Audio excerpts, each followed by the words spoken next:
Hi guys! Shining, shimmering, splendid evening to everyone. Now is March 22, 2025, Saturday.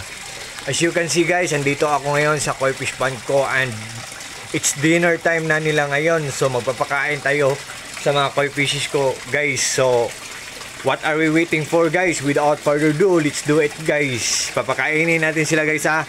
On your mark, get set, and go! Timer starts now. Let's get the party started! Yan. Yan sila guys oh.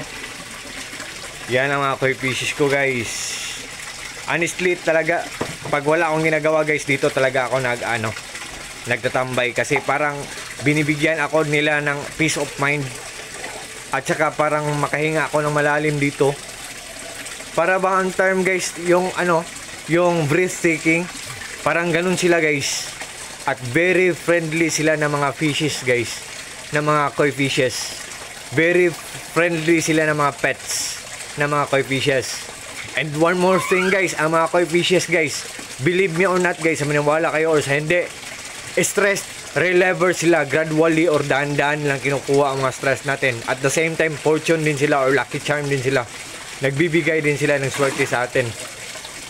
Yan guys. Oh. 'Di ba guys, ang ganda-ganda guys, oh. Hindi ito edited guys ha. What you see is what you get, nothing more, nothing less. Walang labis, walang kulang guys. Yan. Lucky charm sila guys. So sa merong kasabihan po na no guts, no glory. Ang ibig sabihin sa Tagalog po noon ay kung hindi nyo susubukan, hindi nyo malalaman. So, who knows, not knowing. Andyan na sa harapan nyo, who knows, not knowing. Totoo ang mga sinasabi ko na ang mga koi fishes ay nakakawala ng mga stress. Pero, but still yet guys, it's your life, it's your choice.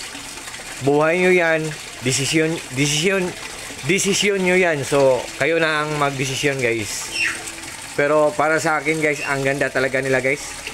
The best talaga sila guys. So, hindi mo na ako magpapakita sa mukha ko guys ha. Kasi parang nakakasawa na. Joke. Yan guys. So, I think for this time guys, hanggang dito muna lang tayo guys. At sa lahat ng mga friends ko dyan, sa lahat ng mga kakoglops ko, Koi Lovers Philippines, sa lahat ng mga taong walang sawang nag-watch sa mga short videos na pinopost ko, sa lahat ng mga taong walang sawang nag-join sa live ko, at especially na sa mga taong palagi lang nag-order sa mga products sa links ko or sa mga products sa Yellow Basket ko.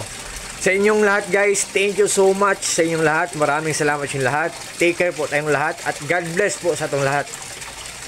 God bless po sa ating lahat, or God bless us all, and that's all. Bye bye guys. Bye bye TikTok. Good evening.